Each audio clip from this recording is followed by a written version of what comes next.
Hey y'all, it's Ron. In the wintertime, when I'm stuck in the house and it's cold outside, I like to do photography from my bedroom window, okay? And I'm going to show you my view from here, but also in this video I'm going to show you how to take care of your feathered friends so you can have a successful photography day, okay? And I do tend to my birds. I do take care of them. I do a lot of research on how to feed them, how to keep water for them, and different ways to set up your backyard for purchase or whatever. I'm going to show you my backyard real quick from my bedroom window, and then I'm going to take you into the kitchen and I'm going to show you how to make a special kind of suet called bark butter, okay? And then after that, I'm going to show you, after I make the bark butter and tell you how to make that, I'm going to take you out in the backyard and I'm going to show you how to take care of your feeders in the wintertime. Now I've opened my window and I'm going to turn the camera around so you can see. This is my view from the window, okay? This is the outside area. And I have a trellis here with a vine on it. I have some bird feeders over there under the trellis. There's some peanuts out there.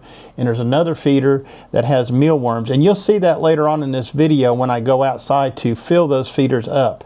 Now I'm shooting this video after I did all that. So this is my introduction after the end of my work. There's a woodpecker pole right there that I put bark butter in. There's some holes drilled in it. Next to that is another stump that birds land on. And then they're hanging on the trellis right there is an upside down suet feeder to try and dwarf the European starlings that ride in here on this bird studio like bikers, okay, like Hell's Angels, and they take over the backyard. And then I have a woodpecker pole hanging from the trellis there on a hook that I've got some holes drilled in, and I put bark butter in that. And then I have two more feeders over here on the pole. So as you can see, the bird feeding station is well equipped, okay? Right here on the end of this pole, I don't know if I can take you down there and see. Let me zoom in just a little bit. Right here. Don't know if I can do that or not. Let's see. Yeah, on top of that 4x4 right there is another little perch that birds land on. It's a good place to do photography. And then the most important thing of any backyard is a bird bath that is heated. Now I do have a heater in that bird bath that I bought from Amazon. I will put a link in the description of this video so you can see where I bought that from. I've got it the extension cord wrapped in a Ziploc bag to keep it from getting wet, and then the cord runs, look right here, there's a titmouse right there on that perch. See it right there? If I can zoom in anymore or not. How cool, okay. Anyways, that is the most important thing in the backyard bird feeding station is water. That will attract birds more than anything to your backyard. It's been proven, it's been talked about on the internet, and they really have a hard time in the wintertime finding water. So they'll come into your feeding station, and when they go looking for water, they will leave the area, okay? So I just kind of wanted to show you that from my perch here in my bedroom window. One of the problems I have from shooting in the bedroom window is when it's really cold outside and you open the window to shoot from, like I have done right here, okay, the heat leaves out from the house and it will cause heat distortion. Now today the wind is blowing in my face through the window, so it should keep the heat inside the window, but it's very sunshiny today, very harsh and contrasty, so it's not going to be a good day for me to do bird photography, but that doesn't matter. You still need to take care of your birds, okay? If you're going to do this, full time, you need to take responsibility for your actions, okay? You can't do it just sometimes. You got to do it all the time. The birds will get used to your backyard. They'll be here all the time. They'll be your friends. And even if you're not doing photography today, they're just fun to watch, okay? The birds are just cute to watch, all right? I see some European starlings out there right now. There's only two of them. The way they work is one of them's a scout. It will find the food and it'll go get the other 25 of them, okay? That's the way they work. I watch them, I study them, okay? So stay tuned to the video and watch me make some bark butter and fill up my feeding station. So today's video, I am going to show you how to make a special kind of suet protein, and it's called bark butter, okay? And what kind of birds are attracted to bark butter? Well, many of the common nut and seed eating birds will love bark butter. Birds like woodpeckers, chickadees, titmice, nuthatches, and jays. This food is one of your best options for attracting something new to your feeders. Now, you can commercially purchase bark butter from places like Birds Unlimited or Wild Birds Unlimited. They sell it. You can also make your own, and that's what we're going to do today. Is I'm going to show you how I like to make my bark butter. A couple things to consider here is you do not want to use rendered bacon grease. Okay, that is not good for the birds. You don't want to do that. And I would just suggest that you'd use the recipe that I use, which is not very expensive to do. And I'm going to break that down for you right now. So let me give you the ingredients real quick, what I like to use. I use a 1 pound, that's a 16-ounce package of lard. You can buy that in a tub form at Walmart, or you can get it in a package form like I have here in the pan already.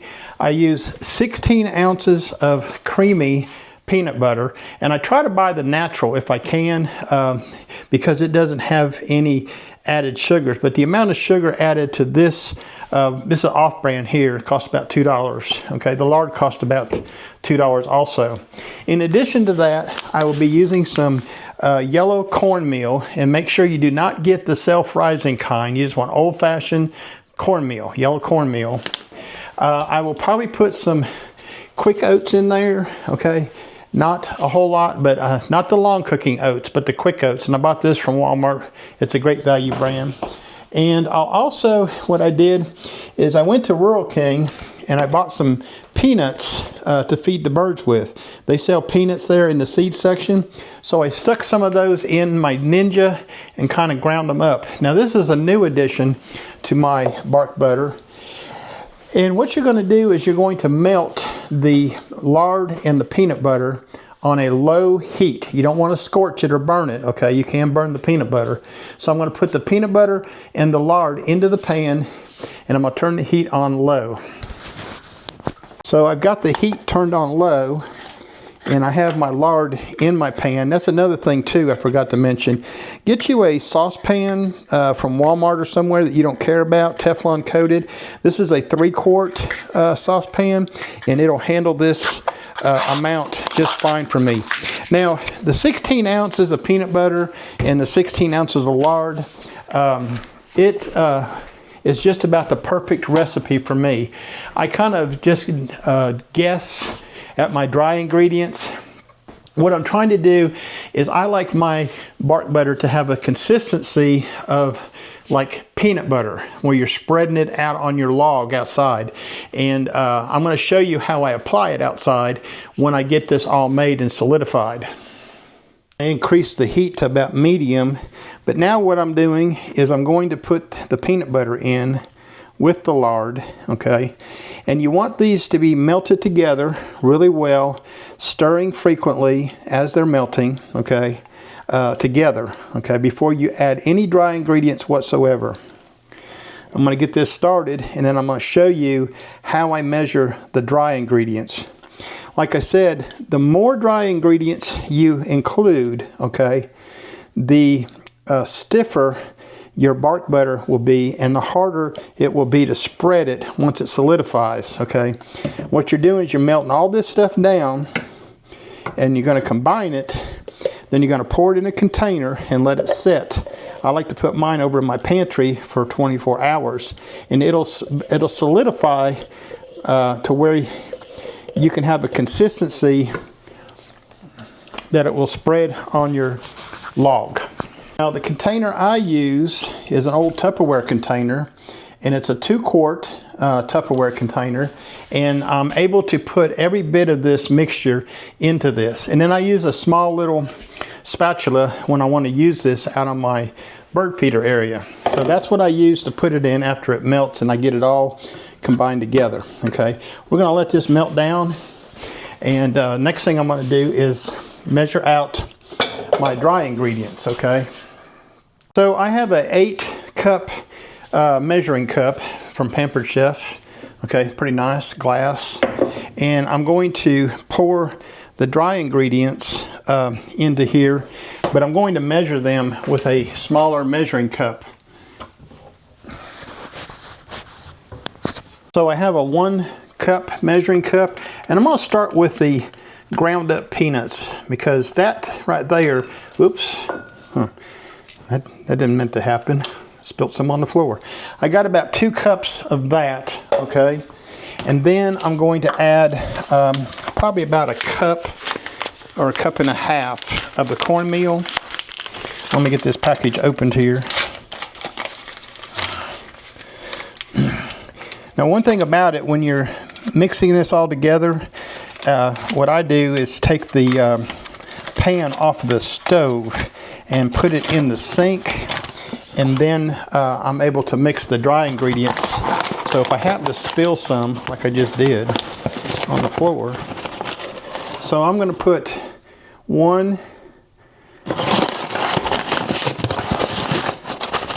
2 cups of the cornmeal, okay?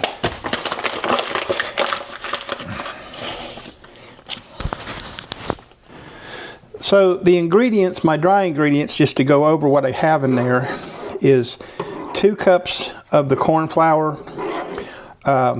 2 cups, almost 2 cups of ground up peanuts. And I get those peanuts from the Rural King in the bird feeding section. 1 cup of the quick oats and 1 cup of flour. And the flour is there. It was a recipe that I've been following for a couple years. It's there as a binder.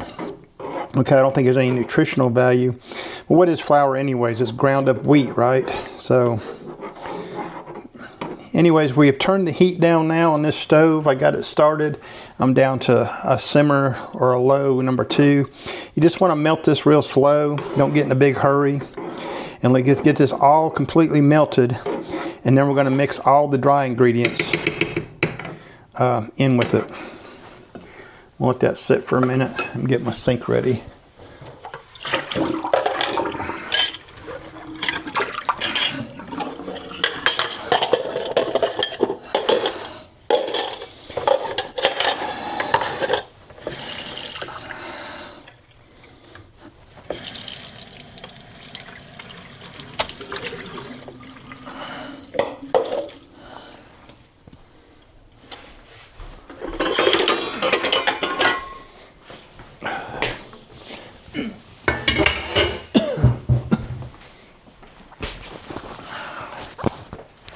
So it's been a few minutes. We still got a little ways to go to get all the lard.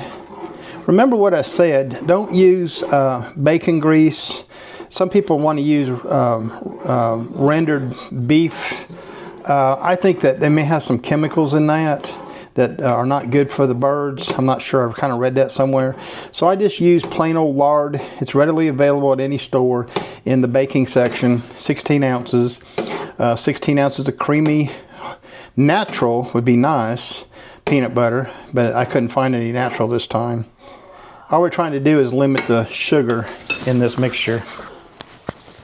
Okay, my wife just come in and got on to me for making a mess. Anyways, the peanut butter and lard is just about, I believe it's ready, okay? Now what we're going to do is I'm going to move this over to the sink and pour the dry ingredients in over there, okay? So let me change positions here real quick. Okay, I'm going to take the pan mixture and put that in the sink, okay? And I'm going to get a plastic or wooden spoon, probably a, see what I got here, a plastic spoon. And I'm going to mix up, okay, the dry ingredients that I put in this mixing bowl, just to kind of blend it together a little bit. And to go over this one more time, there is about 2 cups of ground up peanut chunks. The peanut is made for birds, raw peanuts I got from Rural King in the bird section. There is 2 cups of cornmeal in here, okay, and 1 cup of instant oats and 1 cup of flour, okay. Now what we're going to do is we're going to dish this, make a little room right here. We're going to dish this into that pan, and as we do, we're going to put like 2 scoops at a time, and then we're going to stir it around, okay, to get it to blend. And the reason why I do this in the sink is in case I splash, okay, outside the pan. Kind of an ingenious idea if you ask me. 2 more scoops, okay. Keep stirring. Now I have purposely pulled back on my dry ingredients because I want my mixture to be a little more spreadable. So if you follow this recipe, and I'll let you know, that you'll get a butter bark, or bark butter I mean, that's more spreadable, okay? Like I said, you can buy this commercially from Wild Birds Unlimited, but I prefer to make my own. I do this about twice a year in the wintertime to feed the birds. And when I get this all done and said, I'll take you outside and show you how I apply that to a log I have out there, a woodpecker log.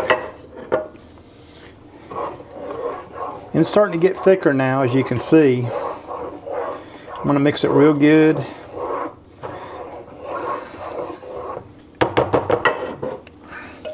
I'd say what we're probably going to end up doing is adding 1 more cup of quick oats, okay, to this mixture. I did hold back on that by 1 cup just to see how thick this was going to be.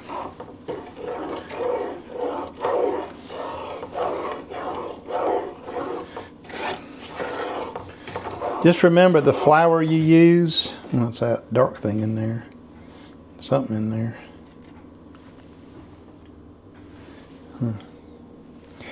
Just remember the flour you use. Do not use the self-rising type, okay? It's another one of them black things. I don't know if that's a bug or what that is. I'm going to add a little more oats to it, okay? Oops.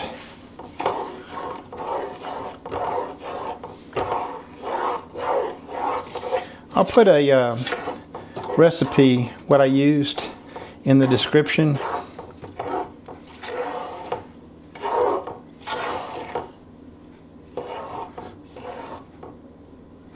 Another one of them black things.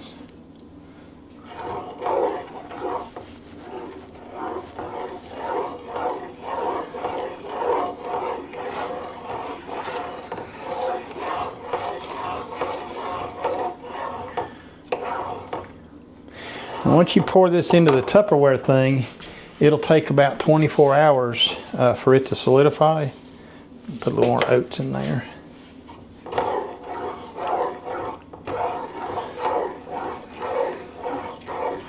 Stir it real good, and then we're going to pour it in the Tupperware container that we stored in. So what I'm going to do now is transfer the Tupperware thing container into the sink, and I'm going to pour this mixture into that. Now, as you can see, it all fits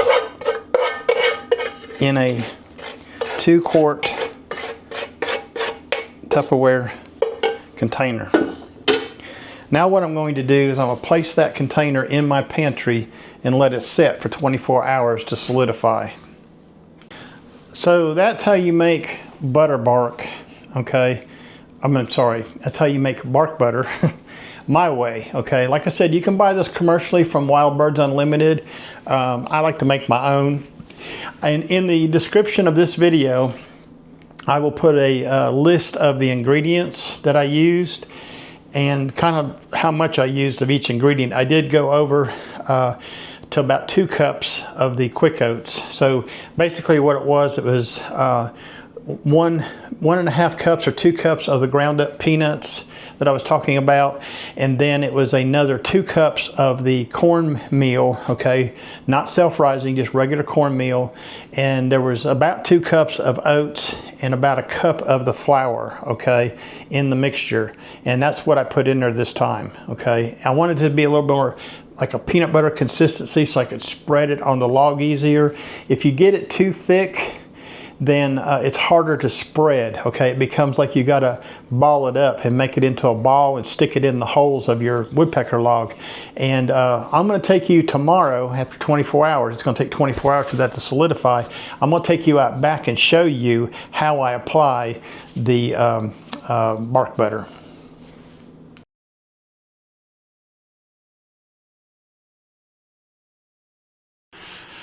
Okay, back to the bark butter situation. This is the second day after it has solidified, and I want to show you what it looks like. And by making it the consistency I make, if you'll notice when I put my finger on there, it's easily spreadable, okay? It's not so coarse. And I'm going to show you how I do this today, okay? When I feed my birds. So I think what I'll do is I'll bring you closer over to my bird bin, okay, what I call my bird bin. It's actually a galvanized garbage can that I have right here. Let me show it to you. And by doing it this way, I can keep rodents and stuff from getting into my sunflower seeds. So what I do is I buy a 40-pound bag of sunflower seed, and I just dump it. I put a trash can liner in this, and I just dump it in here, okay?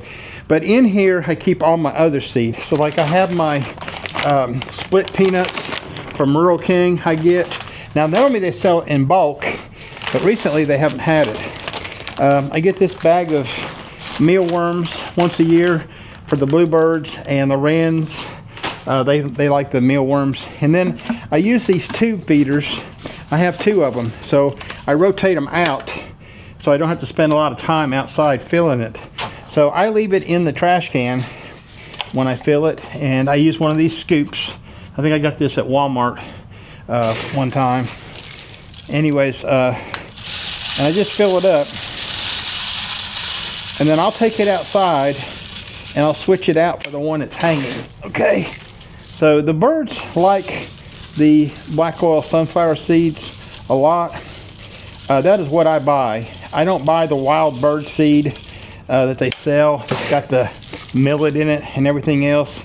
I kind of think it's a little bit wasteful. If you got a little extra money to spend, then getting the shelled sunflower seeds will create a lot less waste, okay? And then I'm going to take it out real quick. I've got this little butter knife spatula. I'm going to take it out real quick, and I'm going to change out the peanut feeder. So I've come outside and I'm going to change out the tube feeder, which I have right over here, okay? And while I'm here, I'm going to grab the feeder I've been using for peanuts and take it inside, because I'm going to change it out for a different feeder I have inside. So I brought in the tube feeder from outside. In just a minute I'll put that in the galvanized trash can. This was the feeder I was using for the peanut, the split peanuts. But I'm going to change feeders today and use this other one because it has a it has coarser. Let me show you real quick. It has a coarser grating on it, and really I need to take it apart. I don't have a. It needs to be cleaned. Okay. See if I can find something to clean that with. I have an old paintbrush here. I'm just going to knock all this. It's been probably a year since I used this feeder. So one of the things that's really important is that you do keep your feeders kind of clean, okay, for the birds, okay. You don't want to contaminate them. So let me just dump that out real quick.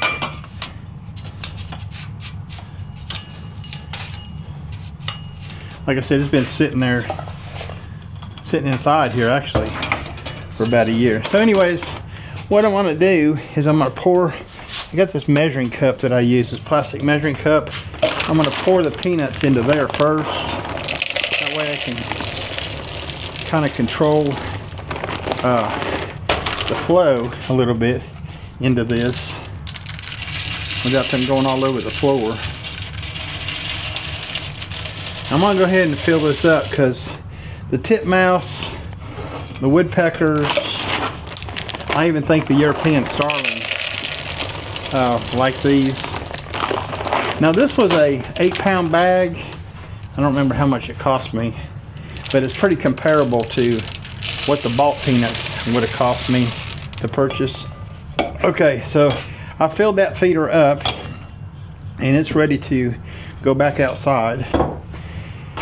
And all I got to do now is take out my mealworms, check my suet feeder. I have one of these cakes of suet left.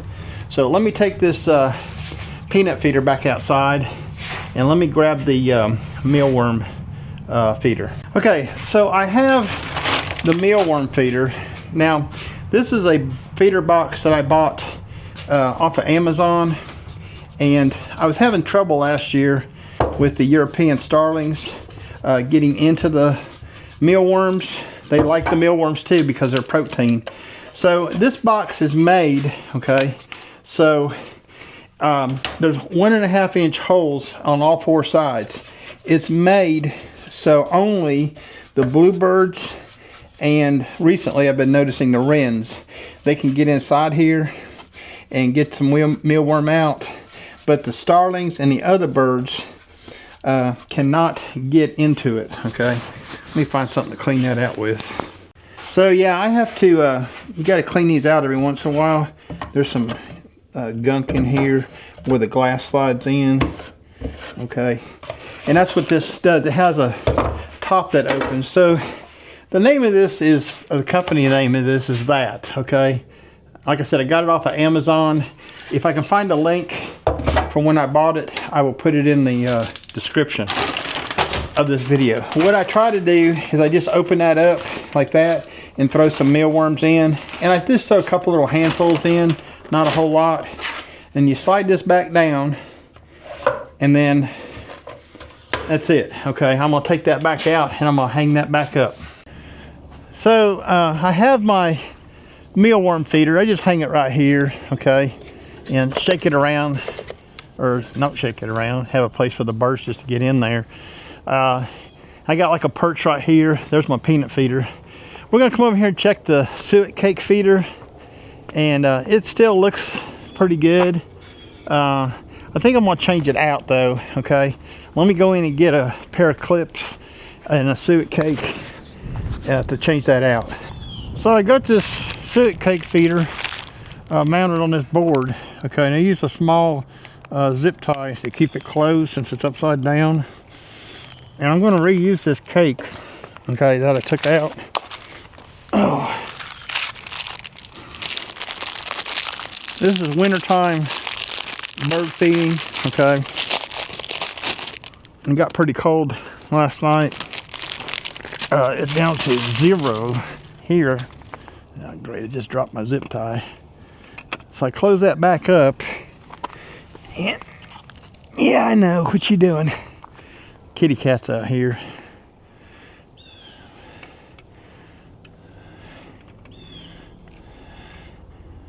And then I put a zip tie, a little zip tie back on it to keep it closed shut because it is hanging upside down. And then I take the used cake, what's left of it, and put in this other suet feeder that I have going on over here. Let me show you. And what I do, I'm gonna take you over here with me real quick. What I do in this suet feeder, okay, right here, is I just put chunks, okay? I just break it and leave them in there. Normally what I'll do is I'll take a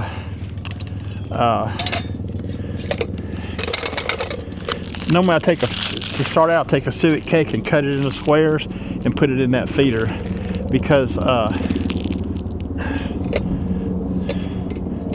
the other birds will come over here too. They like suet.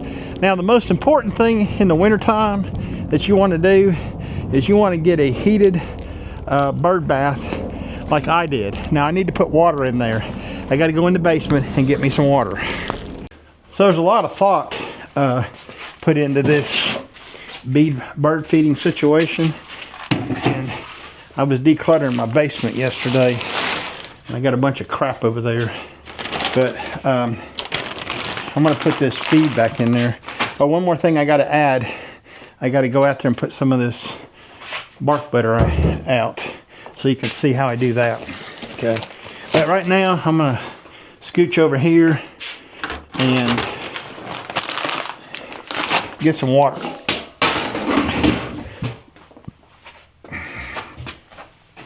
I have a spigot down here in the basement, which is nice. It doesn't get too cold down here. And I just put it over here and use this to fill it up. Instead of having to try to fill with a garden hose, or used to be an old washing machine down here, I think, at one time. So I'm just going to fill that up. Then I'm going to take you back outside. Okay.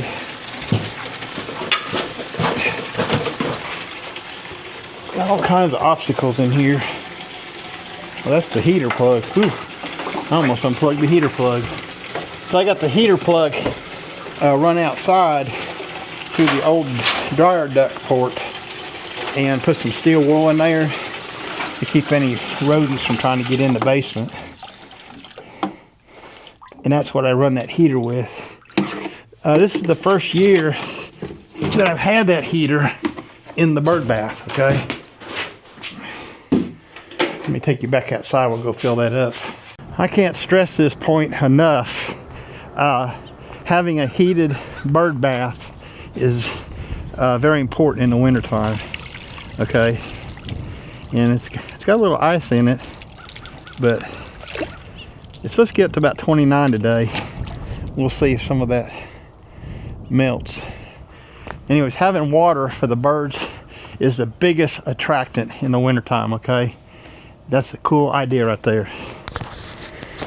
Now, the last thing I want to do is spread some of this bark butter out on the woodpecker poles. And let me take you a little closer so you can see what I'm talking about, okay? So I have this woodpecker pole right here that's hanging, let me turn the camera up so you can see it, that's hanging from this trellis. And I've drilled some holes in there with paddle bits. And I'm gonna take this out of here now. Look how that just kind of comes out of there like peanut butter, okay? And I'm going to smear that in these holes like that, okay? These birds just love this stuff, okay? They just love it. I've got about 2 or 3 holes in there, and earlier in this video I kind of explained to you how to make this stuff. When I get done, I'll show you what I've done here.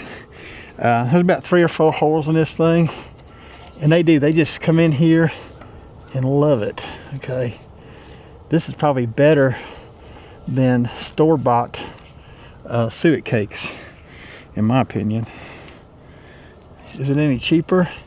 No, probably not, okay?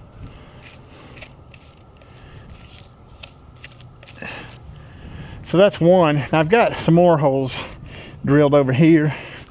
I'll show you real quick. I think I can. Well, it's cold out here. This pole right here has some holes drilled in it, and by making it the consistency that I made it, like peanut butter instead of coarser, it makes it easier to put it in these holes, okay? And these birds just love this stuff. I've got a little bit over here too I'm gonna put in on this stump right here. I need to put another perch on this stump. Oh yeah, see there's bird poop over here, so we're gonna want to get that out of there.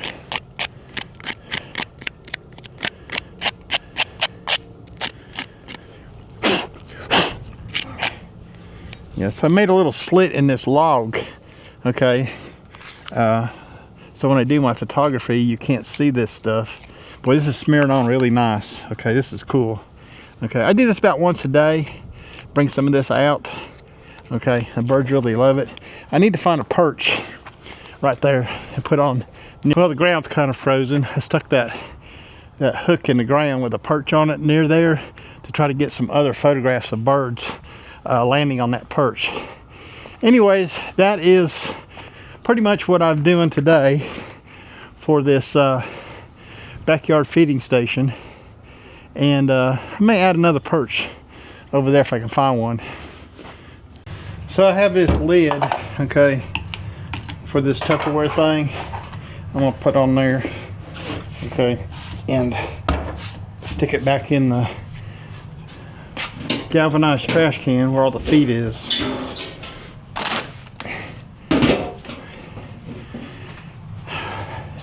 And that is it for this episode of Birds in the Backyard.